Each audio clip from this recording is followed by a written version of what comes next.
Felicidades por haberlo hecho, felicidades por las respuestas, porque en general estaban muy bien. Incluso me sorprendió mi hermano José, porque él contestó de memoria, porque allá en Venezuela se quedó sin internet, entonces tuvo que contestar de memoria sí o sí, con lo cual un plus Vaya. al no poder ver ni repetir las grabaciones, como en algunos casos sí ha sido posible y estaba permitido, ¿eh? Pero en el caso de José, pues la verdad que muy bien, y en el resto muy bien en general, ¿vale? Entonces, sí, otra observación general, y ya lo que vamos a hacer a continuación es ir viendo pregunta por pregunta. Sí, voy a compartir una presentación con las preguntas y las respuestas. En algunos casos, de manera general, lo que he observado, estos son lo que comento, es cosas que he observado en todos, en la mayoría, si no en todos, en la mayoría de evaluaciones que me habéis mandado. Entonces, la primera cosa que he observado es que en algunos casos la respuesta era casi más sencilla. Se puede haber contestado con una frase o apenas un caso, una palabra, o muy más esquemático, ¿no? Pero habéis desarrollado la respuesta, que está bien, no es que esté mal, ¿eh? No es parte negativa, simplemente es una observación de cómo habéis respondido. Entonces, de cara a otra evaluación, tenerlo en cuenta que si no se desarrolla tanto, Vale. pero veo que el concepto está claro y entendido, me vale igual, ¿vale? Ok. Pero como vosotros os expreséis mejor, hay gente que sí que le ayuda. Entonces está bien, pero que lo tengáis en cuenta. Y luego, otra cosa, y esta sí que creo que es significativa, aunque entiendo que no haya ocurrido. Bien, porque nos pilló fuera de juego, no habíamos visto, teníamos que volver a ver los vídeos. Ahora ya para la próxima evaluación ya tenemos más o menos como la dinámica, cada uno ha ido cogiendo ideas de cómo afrontar la próxima evaluación, pero sí considero algo muy importante y que he echado en falta de manera general es textos bíblicos, no el texto, la cita en la que estamos fundamentando eso, ¿sí? Porque como dije, si no tenemos cita, es un razonamiento precioso, está maravilloso, es bonito a más no poder, pero la idea es que podamos tener Biblia donde decir, mira, aquí pone esto, ¿vale? Entonces, de cara a cuando arranquemos con Génesis 2, bienvenida Mila, Shalom, ahí em, Chalón, chalón. bienvenida. Ahí hoy puedes tomar nota, Mila. Vamos a ver las respuestas al examen. Sí, aquí voy a Pero voy a copiarme. pedirle que me mandes la evaluación, porque hoy vamos a ver todo, ¿eh? Voy a copiarme. No, no. Va a mandarme la grabación. ¿Me puedes mandar? Hermano, ella y yo quedamos de hacerlas juntas, ¿Ah, pero sí? ya por el tiempo, sí, porque Mila y yo somos amigas y estudiamos juntas. Muy Y bien. habíamos quedado de juntarnos las dos para responderlas y mandarlas, pero ya Ya no no pudimos. puedo ser, no puedo. Estoy de niñera, miren. Sí, lo Ahí sé, la lo tengo. sé. Ahí con tu mamá. Shalom. Y es una niña pequeña, paciencia, así que estoy aquí, pero bueno, ahí está aprendiendo. Digo, mami, vamos, que ya le estoy escuchando. Ella está aprendiendo Para la aquí clase. conmigo. A tu mamá le voy a pedir la evaluación también. A ella también. Gracias, hermano, por su paciencia y su Nada, comprensión. un gusto, un gusto. Como dije, no sé si, perdóname, ahora vuelvo sobre los textos bíblicos, pero la evaluación, como dije, es para vosotros. Los primeros que le vais a sacar provecho vais a ser vosotros, ¿vale? Así que no hay nada que disculpar. Además es algo voluntario, ¿sí? Hay gente que no puede hacer la evaluación, no pasa nada. No, como dije, aquí no va a septiembre nadie. Con lo cual, tranquilos, pero sí es una manera de vosotros mismos poneros a prueba y decir qué sé y tengo claro y qué necesito reforzar, ¿vale? Con lo cual los beneficiados sois vosotros en este caso y obvio, a mí me sirve para ver qué está quedando en vosotros, ¿vale? Así que, dicho esto, bueno, los textos bíblicos, importante, de cara a la siguiente, la evaluación es lo que está diciendo. Cuando toméis nota de las clases, procurad anotar los versículos. Sí, en todo lo que comparto procuro que haya textos y textos abundantes. ¿Sabéis lo de los 2 testigos que he mencionado en las clases? Mínimo 2 testigos, 2 versículos que nos presenten la misma idea. Pero si tenemos un testigo, el testimonio de uno no vale. Necesitamos 2 o 3. Entonces, siempre os estoy aportando textos, con lo cual tomad nota de los textos. ¿Vale? Aunque luego digas, oye, no me acuerdo de qué capítulo y de qué versículo, o no me acuerdo de qué profeta, pero bueno, eran los profetas, bueno, nos ubicamos. Pero sí a la hora de la evaluación, sobre todo si veis las grabaciones, después, que para eso están, no cuesta nada. Oye, ha dado este texto, ha dado este texto, ha dado este texto.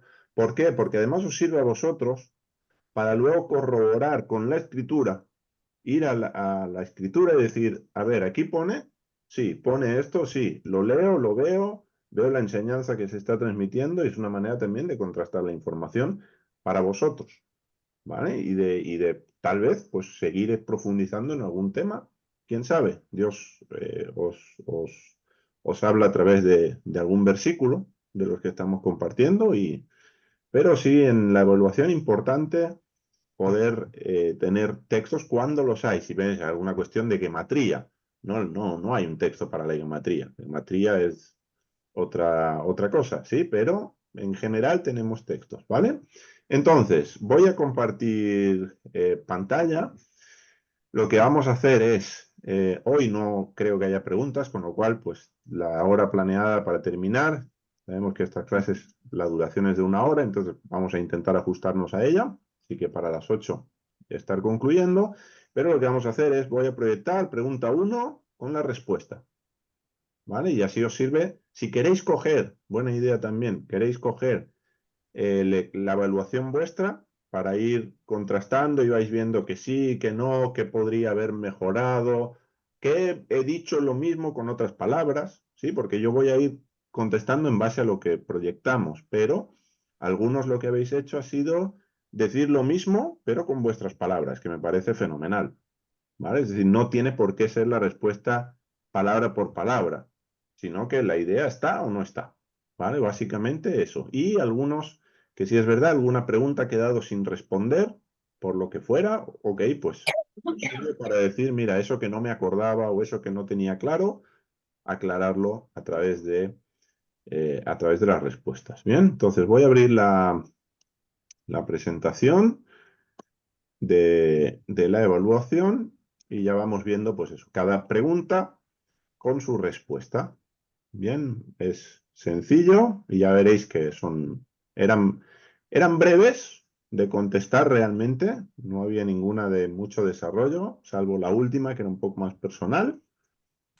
Y ya vais a ver que de manera esquemática se podían haber respondido, así que, pero muy bien, en general muy bien, estoy muy contento de cómo han ido quedando los conceptos y sobre todo de también las cosas a nivel personal. La pregunta 20, ¿de qué enseñanzas os lleváis? Pues bendije a Dios por lo que Él ha hecho a través de este capítulo 1 de Génesis. Bueno, queridos, ahí se está viendo la presentación, evaluación de Génesis 1, ¿sí? Fenomenal. Vámonos entonces con la primera pregunta. Dice, ¿estás de acuerdo con la afirmación Génesis 1 es el relato de la creación? Razona tu respuesta. Bueno, esta un poco poneros a prueba ahí. Y realmente no es un relato de creación. Decíamos que Génesis 1.2 menciona la presencia de elementos de los cuales no se narra su origen en Génesis 1. En Génesis 1 ya están. ¿Sí? Entonces, en Génesis 1 no hablamos de creación en un sentido absoluto. Claro que hay creación, Dios creó, pero no en un sentido absoluto porque no se narra la creación de todo. Entonces, aquí lo que tenemos es la restauración de los cielos y de la tierra y todo su cosmos, ese orden que Dios pone. Entonces, este proceso de restauración, habíamos dicho que iba del Tohu Vabohu al Shabbat. Bien, entonces, realmente era una restauración.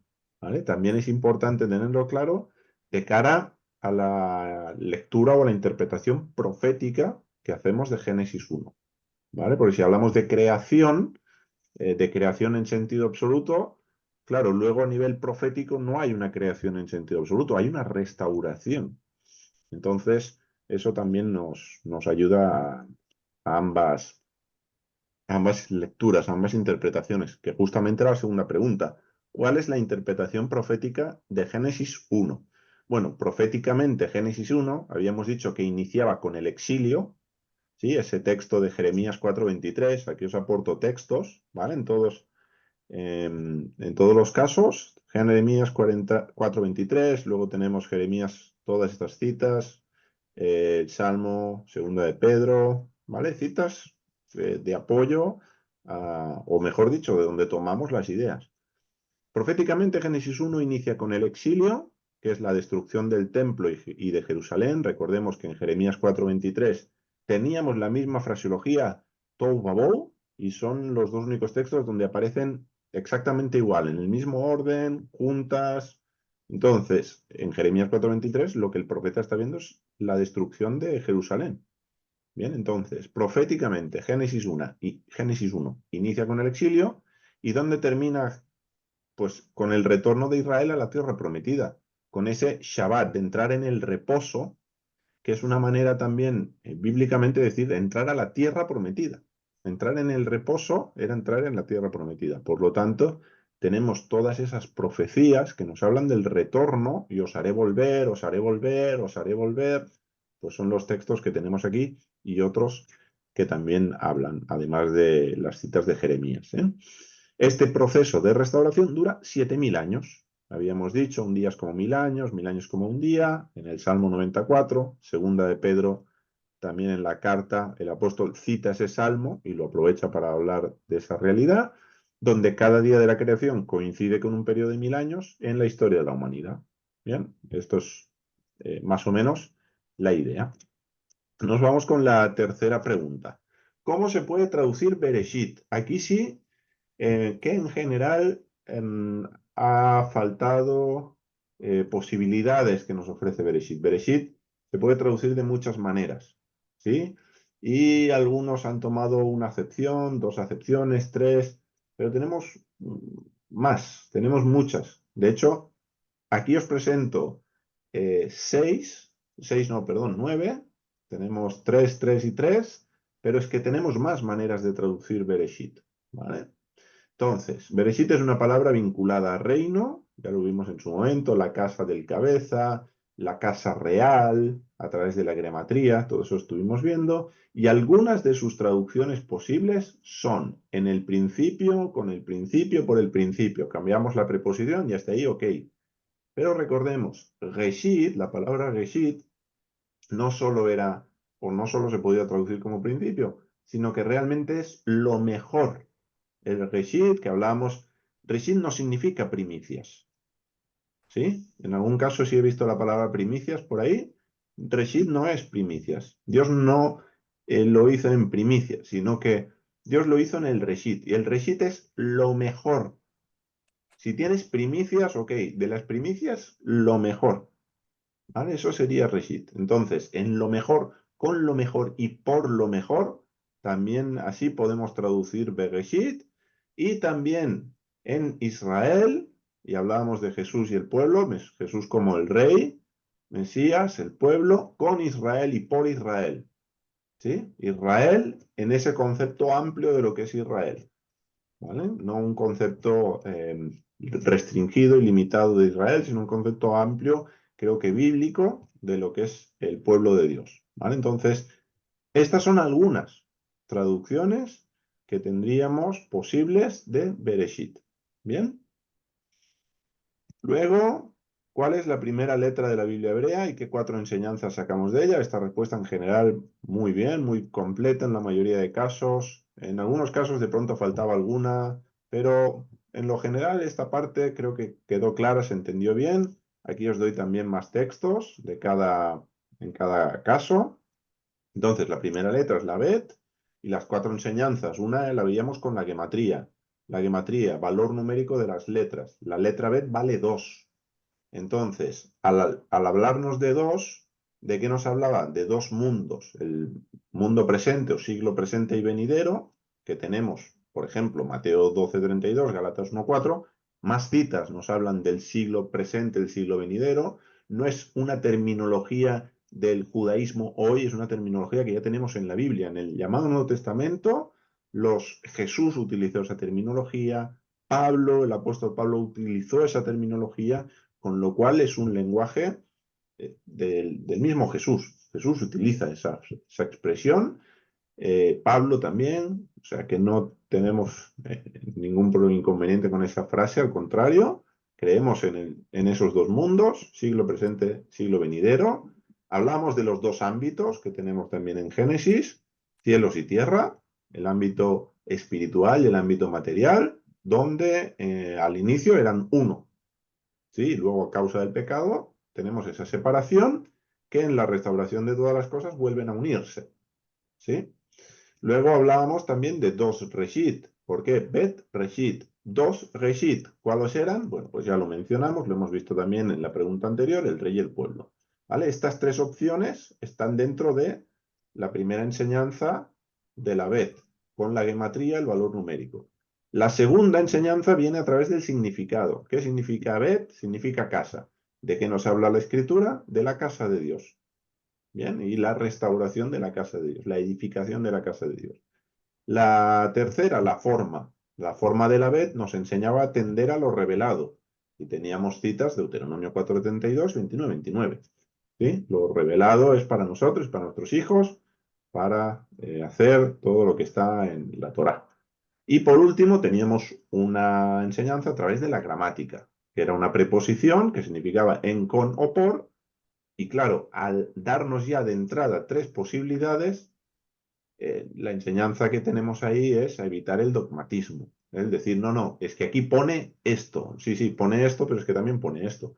Y cada una de las posibilidades nos lleva en una dirección. Y como ya hemos visto y hemos ido viendo, a menudo todas compatibles. No es que hay que rechazar una y quedarse con la otra. No, es que tenemos varios caminos y esos caminos son correctos. Entonces, bueno, ahí terminamos también esa cuarta enseñanza de la letra Bet. ¿Qué dos reshit vimos y cómo se relacionan entre sí? Una pregunta que también respondisteis bastante bien en general. No hay casi nada que destacar aquí. Hablamos del pueblo, el remanente, el sherit, reshit, sherit. Algunos poníais ese juego también de palabras, esa gematría, mismo valor numérico, sherit que reshit. Sherit, que significa remanente o resto. Textos bíblicos de apoyo. Y hablamos del Mesías, de Jesús, donde en Colosenses 1:15 al 18 es llamado reshit también. ¿Cómo se relacionan entre sí? Se relacionan entre sí por medio de la Torá. ¿Bien? Y todo en conjunto no es otra cosa que la casa de Dios.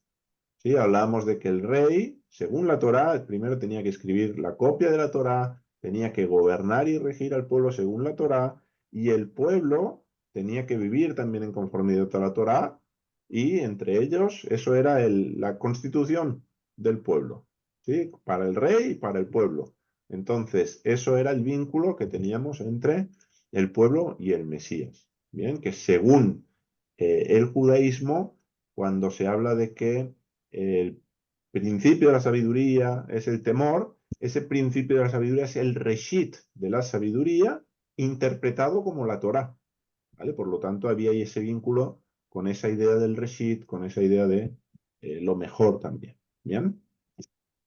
La pregunta número 6. Voy rápido porque son cosas que ya habéis contestado, son cosas que hemos visto en clase. Bien, entonces solo es tener un paneo general en cada caso. ¿Qué diferencia hay entre creatio ex nihilo y creatio ex Deo? Está también bastante bien, no había nada así muy significativo. Entonces, creatio ex nihilo es creación de la nada, donde aparece esta frase, creación de la nada, es en el segundo libro de los Macabeos, capítulo 7, verso 8, mientras que creatio ex Deo es creación a partir de Dios. Entonces, uno de los textos que citamos, Hebreos 11:3, donde habla de que las cosas visibles fueron hechas de las invisibles, es decir, no de la nada. De la nada en el sentido de no materia preexistente, ok. Claro, no había materia preexistente. En el principio Dios y solo Dios. Pero tampoco no hay que entender eso sin que Dios hizo ¡pam! No. Fue una emanación de él de alguna forma y de, de la realidad invisible que está actualmente invisible para nosotros. ¿Bien? Ese plano celestial o ese plano espiritual, ese reino de los cielos, del que nos habla Jesús también en los evangelios, que ahora mismo no vemos, pero que está. Bien, entonces todo ese mundo fue lo que de alguna manera dio lugar a las cosas visibles. Bien.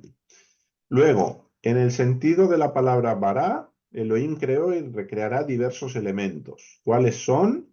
Era muy fácil, son tres. Son dos grupos de tres porque son además los mismos. ¿Qué creó? La creación, lo dice en Génesis 1.1, luego Isaías tenéis las citas, fijaros. Si podíais haber puesto versículos, pues aquí los tenéis, ¿vale? Esto es para que, tal vez no ahora que no da tiempo, pero si volvéis a ver la clase, ir tomando nota de estos textos, los vais leyendo, vais meditando en ellos, ¿sí? Porque lo que nos interesa es aprender Biblia, que básicamente es uno de los objetivos principales de estas clases. Entonces, la creación, el Adam, el ser humano, Israel. Ahí se emplea el verbo bara para estos tres. ¿Y también en qué se emplea bara? En la restauración de estos tres. La restauración de la creación, por lo tanto el cosmos, el orden de la creación, la restauración del Adán, del ser humano, y la restauración de Israel. Entonces, dos grupos de tres, creación, Adán, Israel, restauración de los mismos tres, porque los tres necesitan ser restaurados. ¿Vale? Entonces, esa frase de el tiempo de la restauración de todas las cosas, pues es hacia donde avanzamos. 8. ¿Qué representa simbólicamente la luz? Bueno, la luz representa la Torá. Y aquí disculpadme porque os pregunté qué otras 4 realidades, en el examen que os pasé ponía otras 4. Claro, yo me refería a las 4 en total. ¿Sí? Eran la Torá, que es la primera, más otras 3. Entonces son 4 en total. Tendría que haber, para ser correcto, tendría que haber preguntado, ¿y qué otras 3? Además de la Torá, de la luz del día 1. Pero en general entendiste la pregunta. La luz del día 1 simbólicamente es la Torá. Además, aquí sí, más de uno desarrollasteis esto y me pareció muy bien porque mostró que habíais entendido el concepto, dónde aparecía Torá, las 5 veces que se menciona luz, la secuencia equidistante, todo eso, algunos lo plasmasteis de una manera maravillosa, así que hicisteis muy buen trabajo aquí. Y las otras 3 realidades que también son luz son el pueblo de Dios, luz en el sentido de la luz del día 1, ¿vale? El pueblo de Dios, y aquí tenéis las citas, el Mesías y Dios mismo, ¿vale? Y hacíamos ese mapa, esa secuencia de cómo la luz de Dios, a través de la luz de la Torá, interpretada por el Mesías, la luz del Mesías, llega a Israel, llega al pueblo, y el pueblo es luz a las naciones, ¿vale? Entonces había toda una secuencia de luz, luz, luz, luz, luz, ¿sí? 9. Según diferentes versículos de la Biblia, ¿qué representan proféticamente los cielos y las aguas? Aquí muy bien también. Las respuestas quedé muy, muy satisfecho por cómo respondisteis. Los cielos representan el trono de Dios. Ahí tenéis citas. Y las aguas representan naciones. Por tanto, la profecía del segundo día de la creación es que Dios establecerá su trono para separar naciones. Bien, y de vuelta, textos. El juicio de las naciones, donde se sentará el Mesías con sus ángeles, pondrá unos a la izquierda y los otros a la derecha. Todo eso entraría aquí en Mateo 25, 31, 32 en adelante. ¿Vale? Así que aquí, hasta donde recuerdo, nadie tuvo dificultad, al contrario. Creo que los conceptos muy claros también. ¿Cómo podemos, 10, entender el exilio a la luz de la interpretación profética del tercer día? En general, muy bien también, ¿eh? Muy bien. Por eso digo que quedé muy, muy contento en general con cómo fuisteis respondiendo. Entonces, puesto que las aguas representan naciones y son llamadas mikvé en Génesis 1.10, el espacio donde uno hace tevilá para purificarse, tevilá sería inmersión para purificarse, que el pueblo de Dios esté en el exilio, es decir, sumergido en la mikvé, las naciones, tiene el propósito también de purificarnos, ¿vale? Y ahí sí, textos, Levítico 26, 38, 42, Deuteronomio 4, 27 al 29, donde se nos habla de esta idea, ¿bien? De tener el exilio para que en el exilio haya una vuelta a Dios, haya un arrepentimiento, por lo tanto haya una purificación como pueblo de Dios, ¿vale? Así que muy bien. Nos vamos con la número 11. ¿Con qué propósitos creó Elohim las lumbreras? Entonces, según Génesis 1, 14 al 18, eran 4. Separar, señalar, alumbrar y dominar. Estos los sacamos directamente del texto. ¿Sí? Aquí no hacía falta más que enumerarlos, tenerlos claros. ¿Para qué sirve? Luego es verdad que dices, bueno, señalar qué, y se especifica, ¿no? Pues tiene que señalar los Shabbat, los Moadim, los años, los meses. Entonces, bien, hay quien ha desarrollado más ahí. Perfecto, está bien. ¿Vale? Al final es información que tenemos en estos textos. Así que muy bien también. Figuradamente, número 12. ¿Qué otras 3 luminarias cumplen con los propósitos de los astros? Bueno, hay al menos otras 3 que tienen los mismos propósitos. La Torá, y lo hacíamos extensivo al Tanaj entero, a la Biblia. El pueblo de Dios también tiene los mismos propósitos que las luminarias. Y el Mesías. El Mesías también tenía esos propósitos. Citas, pues teníamos un cuadro donde teníamos citas, por eso no he escogido de aquí ninguna, ¿vale? Solo es para que os quede en la grabación, podéis revisarlo y no tengáis que ir a buscar la clase en cuestión y aquí la tenéis, separar, señalar, alumbrar y cada una de ellas, ¿vale? Luego, ¿cómo ha de entenderse la palabra alma, nefesh, partiendo de Génesis? Muy fácil, muy fácil, muy fácil.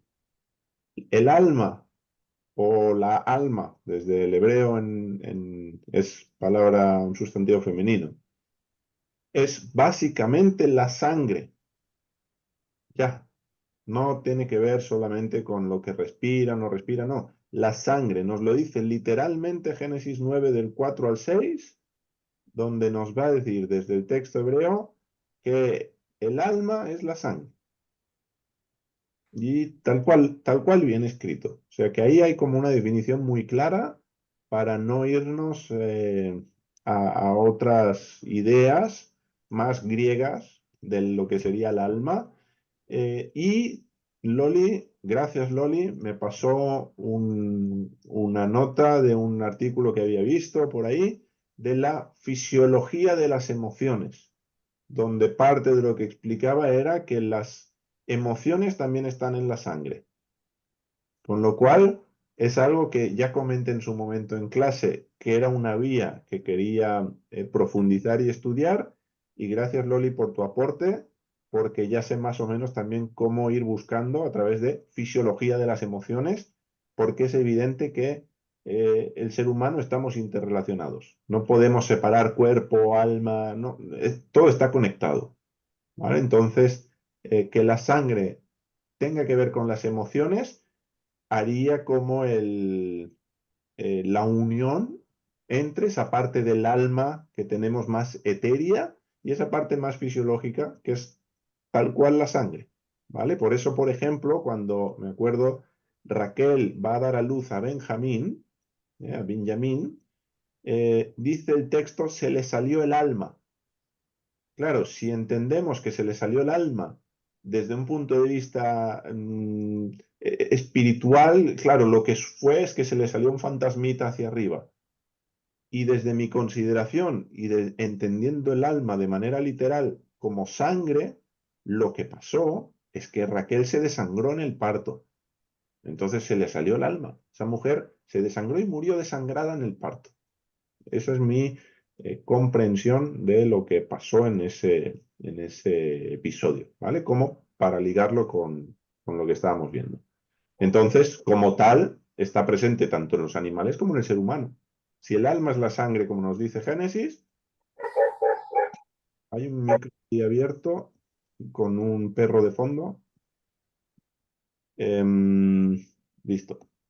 Entonces, eso, la sangre está en los animales y en el ser humano. Por eso no había ninguna diferencia a este nivel. La diferencia que algunos habéis resaltado es que el hombre está creado a imagen de Dios, ¿eh? No nos queríamos quedar a la altura de un gusano, entonces algunos habéis añadido, y muy bien añadido que estaba, que efectivamente eso es lo que nos diferencia, ¿eh? Pero aquí no se preguntaba la diferencia, simplemente cómo había de entenderse alma, nefesh, partiendo de Génesis. Bien, 14. ¿Cuál es la conexión entre los peces del quinto día e Israel? Aquí muy bien también, solamente que, tal vez me equivoque, pero lo que he visto más es esta cita, Éxodo 1:7, y esta no recuerdo haberla visto. Tal vez alguno la habéis anotado, si es así, disculpadme. Ahora mismo no recuerdo que alguien hiciera mención a este episodio. Entonces, importante porque son las dos conexiones. La primera es que así como los peces tenían que bullir, también Israel bulló en Egipto. Lo veíamos a través del verbo, algunos lo señalaste, o sea que muy bien.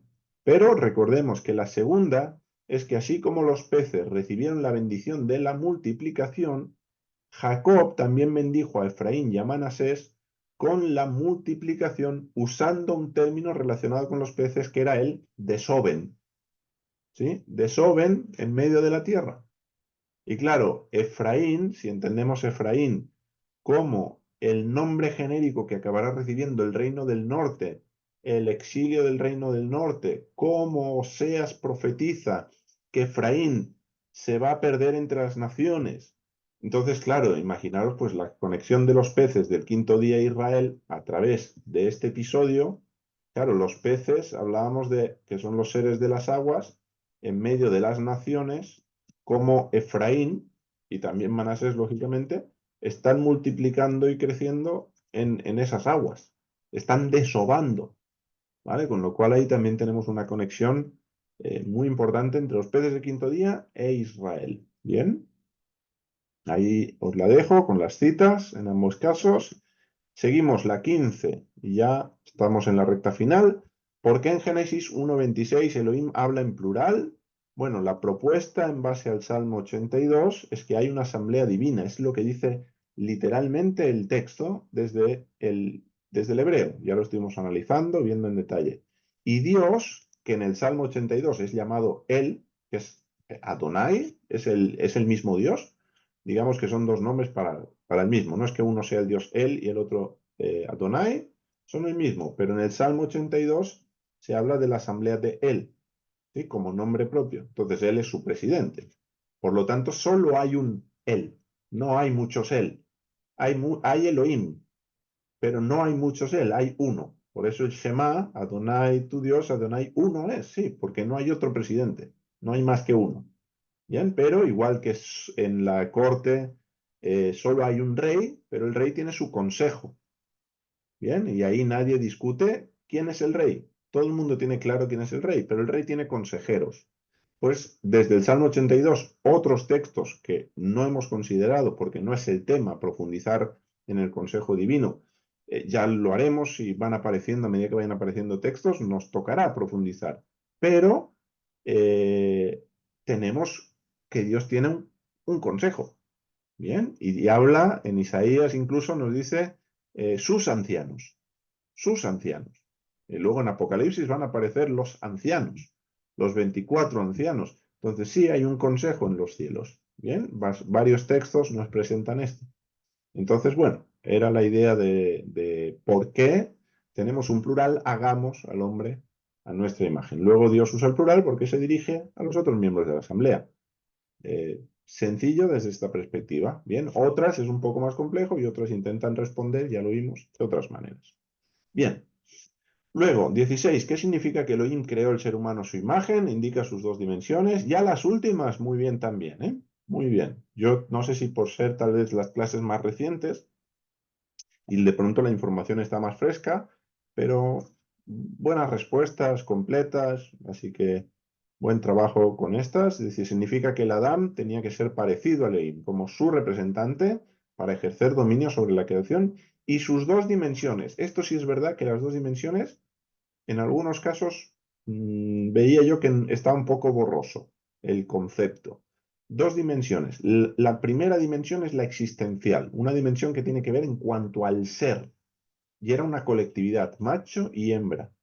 ¿sí? Si no hay esto, si no están macho y hembra, si no hay una colectividad, no hay imagen de Dios, no hay imagen de Elohim. Bien, ya trabajaremos también con esto en el capítulo 2, cuando Dios diga, no es bueno que el hombre esté solo. ¿Por qué? Porque no me representa. Entonces, para que Dios sea representado adecuadamente, hace falta una colectividad. Para que Dios sea representado adecuadamente, no solo basta que haya un rey que reine. Esto es una parte. También necesita un pueblo que reine juntamente con el rey. Entonces, esto sí es la imagen. Ambos. Uno solo no. Bien, por eso tenemos una dimensión existencial que tiene que ver con que son una colectividad. Por eso Dios busca un pueblo, si no buscaría un individuo y le valdría. Con uno, listo. Y no le vale uno. Cuando elige a Abraham, no elige solo a Abraham. Primero que Abraham está casado y segundo que elige a Abraham y a su simiente, a su descendencia. No lo está eligiendo solo a él. Bien. Entonces, Dios elige una colectividad ¿para qué? Para que en la colectividad haya una fiel representación de quién es Él. Si no, no hay, no es una imagen fiel, ¿vale? Solo ahí está como la mitad, le falta la otra mitad. Bien, esta es la primera. Y la segunda, esta sí la apuntabais, creo que todos, la misional, que es en cuanto al quehacer, que tiene que ver con dominar, representar a Elohim, ¿vale? Está en general bien. Luego, ¿en qué consiste el mandamiento? Esto también estaba muy bien. El mandamiento de Elohim al ser humano consiste en sojuzgar la tierra, estableciendo la morada divina, construyendo la casa de Dios. ¿De qué nos habla Génesis? ¿De qué nos habla la Biblia? De la casa de Dios. Sojuzgar la tierra tiene que ver con eso, establecer su reino, establecer su gobierno. Eso es, bien. Y dominar en las criaturas, ¿vale? Que ya veíamos textos aquí, algunos para que los tengáis también de apoyo. 18, ya nos quedan esta y otra, porque la 20 era una cuestión personal. ¿Por qué Elohim santificó el séptimo día y qué implicaciones tiene para su pueblo? Bueno, lo santificó porque en él cesó, reposó y respiró. Las citas, porque las acciones casi todos las pusisteis, faltaban complementar con citas, versos bíblicos, y las implicaciones, importante. No solo me quedo con la primera parte de la pregunta. La pregunta tenía dos partes. Las implicaciones que vimos son seguir el ejemplo divino, lo veíamos a través del Decálogo, Éxodo 20, y glorificar el día. Y utiliza el término glorificar aposta. ¿Por qué? Primero que es el término hebreo que se utiliza ahí. ¿Sí? Entonces, obvio, no, yo creo que al explicarlo así, nadie está pensando en idolatrar al Shabbat. Yo creo que eso estaría de más, ¿eh? Pero sí darle peso, darle honor, darle el lugar que Dios le da y que quiere que le demos como pueblo. Bien, y esto lo veíamos a través de Isaías 58. Y ya la 19, la penúltima, la última que vamos a comentar, es qué principio vimos para llegar al día del cese y qué escalera nos muestra Génesis 1. Bueno, aquí también muy bien, y además algunos, pues incluso una escalera mejor que la que yo os presenté, muy elaborada, con un gráfico maravilloso. Casi estaba yo por pedir esa escalera. Es como la escalera de Jacob. Bueno, el principio era el principio de separación. Principio es el principio de separación. Entonces, en base al principio de separación, íbamos viendo que separaba a Dios. Bien, entonces la escalera que nos muestra Génesis era la siguiente. Empezábamos con la Torá en el día 1, la separación de luz-oscuridad, el trono, el pueblo, los tiempos, la imagen de Elohim, que era la separación entre los animales y el Adán. Y por último, ya llegamos al Shabbat, que era el día del cese, que era el día de ese reposo, de ese respirar que tenemos en el séptimo día. Y ya pues la última, bueno, pues la respuesta personal de cada alumno, ¿qué he de decir en cuanto a esta? Simplemente que han habido coincidencias. Han habido coincidencias porque se ha mencionado, dejo de compartir y ya os veo, se ha mencionado lo de la imagen de Dios, de nuestra identidad como portadores de esa imagen, se ha mencionado lo de los milenios, O sea que varios de vosotros habéis ido coincidiendo, sobre todo en esas dos, la división de profética, en el tiempo profético y la identidad que tenemos como seres humanos. Entonces, me ha parecido también significativo las coincidencias. Y listo, esto era la evaluación, tan fácil y tan difícil como esto.